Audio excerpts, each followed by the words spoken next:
Poblaciones biológicas.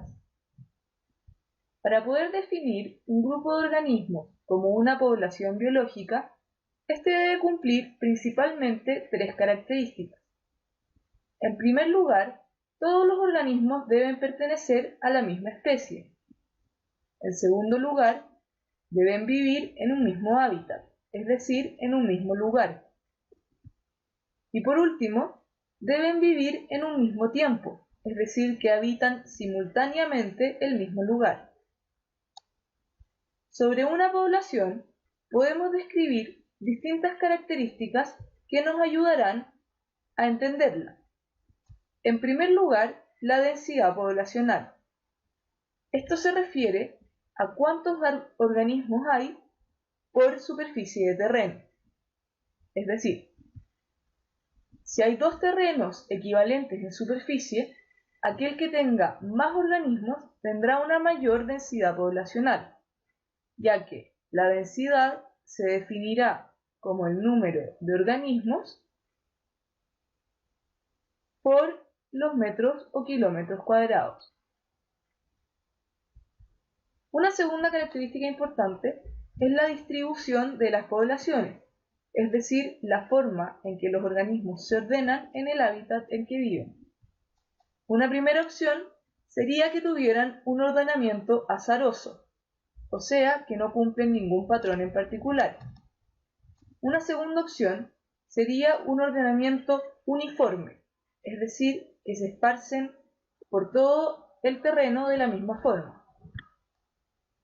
Y una última opción es que se junten en grupos, es decir, una distribución grupal.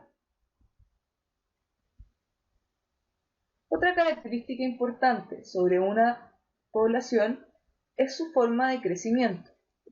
Esto se refiere a cómo van aumentando o disminuyendo el número de organismos.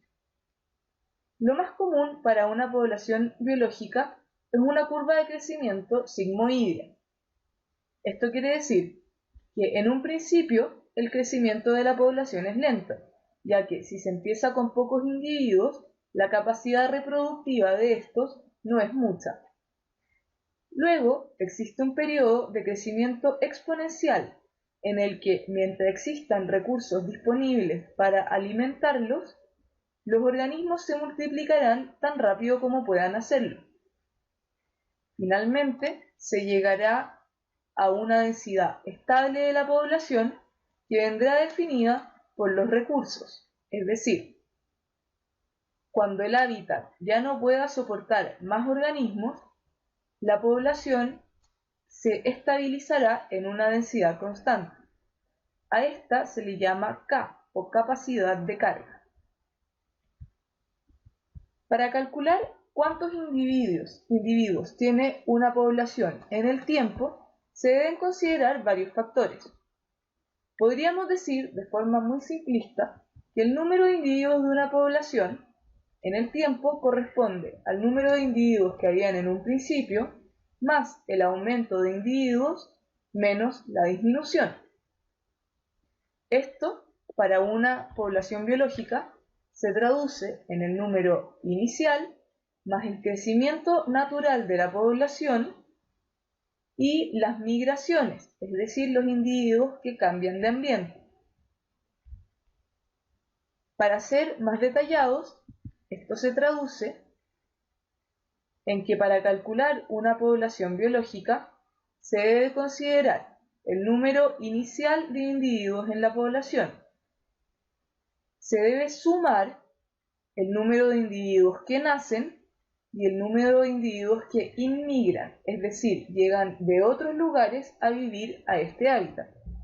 Y se debe restar el número de individuos que mueren y el número de individuos que emigran, es decir, aquellos individuos que abandonan el lugar para ir a vivir a otros hábitats.